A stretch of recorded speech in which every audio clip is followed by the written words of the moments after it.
Stocks in pretty good shape this morning. We don't have a lot of movement from the dollar or bonds. We'll check back in on that in about 30 minutes to an hour as PMI and ISM data start coming in. Right now, equities are bid in tech. Joining us, Peter Andersen is founder at Andersen Capital Management, and he's been in some of those tech trades. So, Peter, welcome back to the show. Good to have you this morning. How much confidence do you have that growth tech is still going to be generally the theme here? And I mean, real talk, it's pretty much Nvidia that's done so much of the legwork.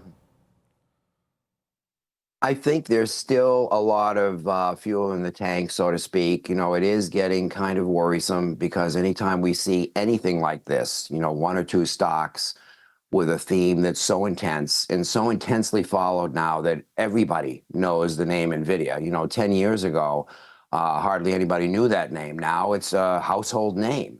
So basic intuition tells you, boy, this seems like it's getting a little top heavy and maybe I need to get out. So I think a lot of investors right now, managers, portfolio managers, are struggling with that. Not necessarily the financial performance. The financial performances are great. I'm used to looking at financial performance and triggers like that as a sell trigger. This time, it's kind of difficult to do that. Tell me what you mean by that. I think this is more susceptible to, say, macro perceptions of things. I mean, if you look at the financial performance of these companies, it's fantastic, and their revenues are probably going to move higher and higher. What I more worry about, and I haven't heard anybody talk about this stuff, and I think it's so important in this case of AI, is, let me give you an example. I have two sell triggers. They're macro sell triggers. The first one is somewhat surprising, I think, to people, but let's just cook up this scenario. A major influencer, God knows who that would be, one morning comes on a show like this and starts a trend where he or she says, you know, I woke up this morning and I'm thinking AI isn't all that it's cracked up to be. The build out is great, but I think we've gotten a little bit ahead of ourselves as to how much of a panacea this is going to be for every problem out there. I think I'm going to start trimming.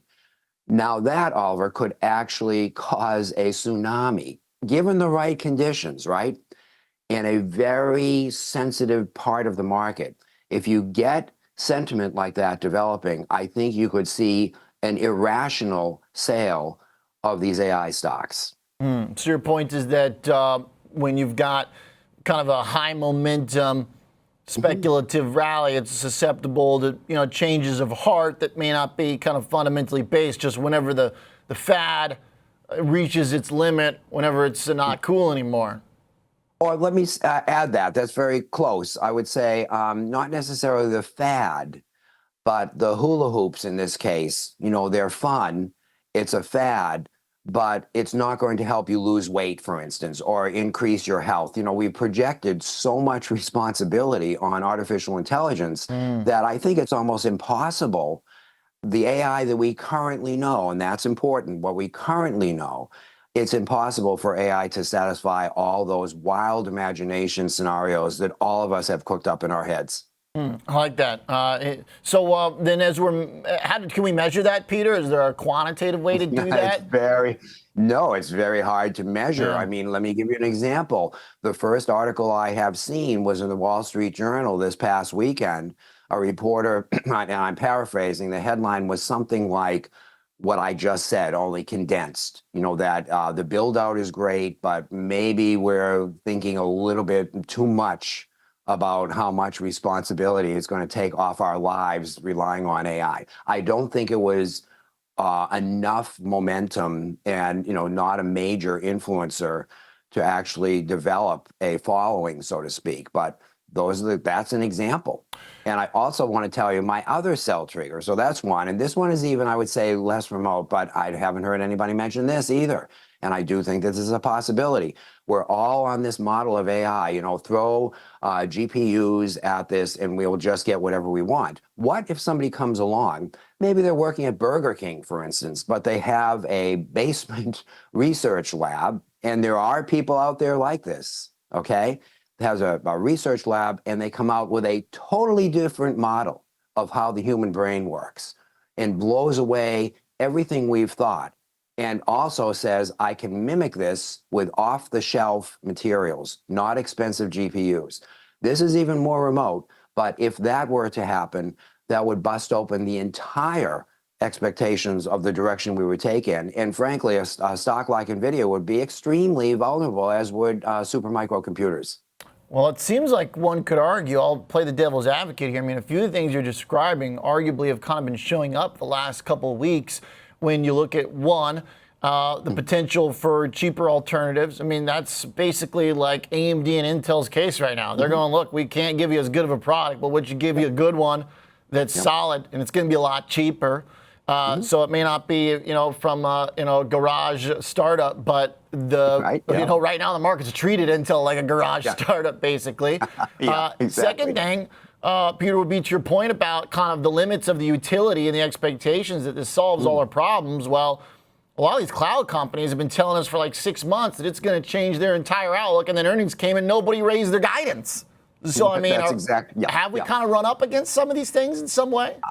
Well, I worry about that constantly. Yes, I think anytime I see any perturbation like that, I ask myself, is this the beginning of a change in trend? But it just doesn't. And I hate to use qualitative terms because this is a quantitative kind of investment, the fields we're in. But when it starts to so-called feel that way, and can I quantify that? No. But we have to look at the sentiment. If there's more, okay, let me give you an example.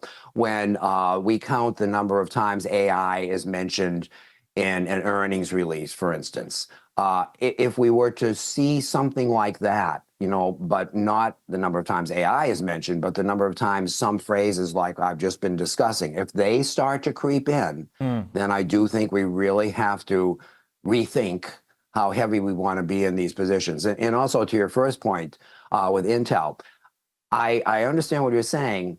I would also add, though, that it's the same stuff. It's the same technology. Intel is not coming out and saying, hey, we can offer something cheaper. But guess what, everybody?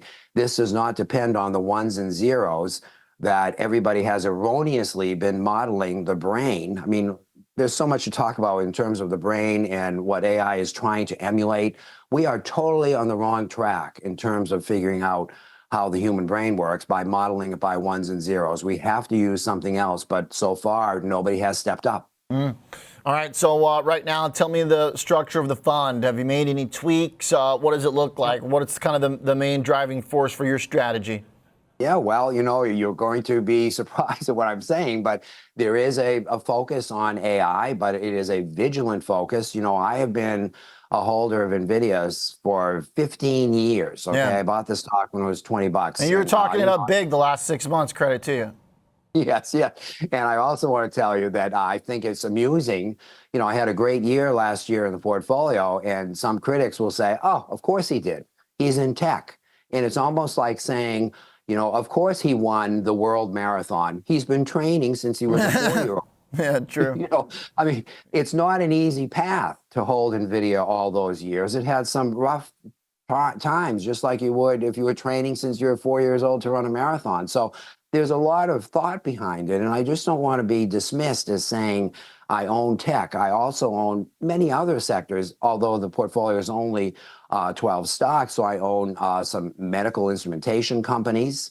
I also own data storage, a cosmetics company, but it still remains very concentrated. And because I'm confident with the stocks I own, all the other noise about interest rates, job numbers really do take a back seat in my analysis because I'm so focused on the actual business of the companies that are in the portfolio.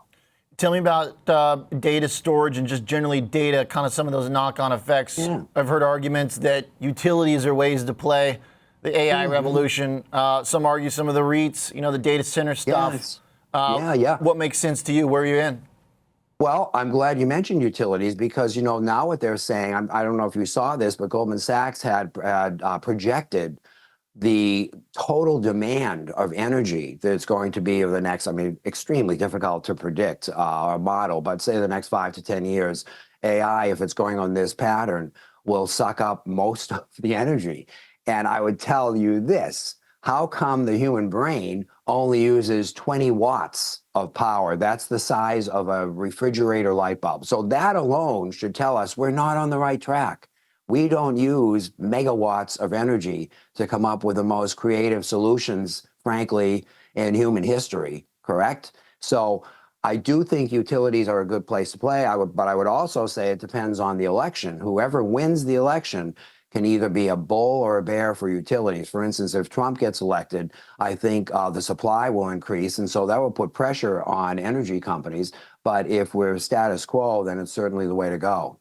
All right. Peter, always enjoy the conversation. Fun one, and like the transparency on what you're doing and how you're thinking about it. Always nice to get in your head. Thanks for being here this morning. You're very welcome. Absolutely. Peter Andersen, founder at Andersen Capital Management. All right. Still hanging on to the Nvidia trade, but acutely looking for signs of slowdown in the narrative.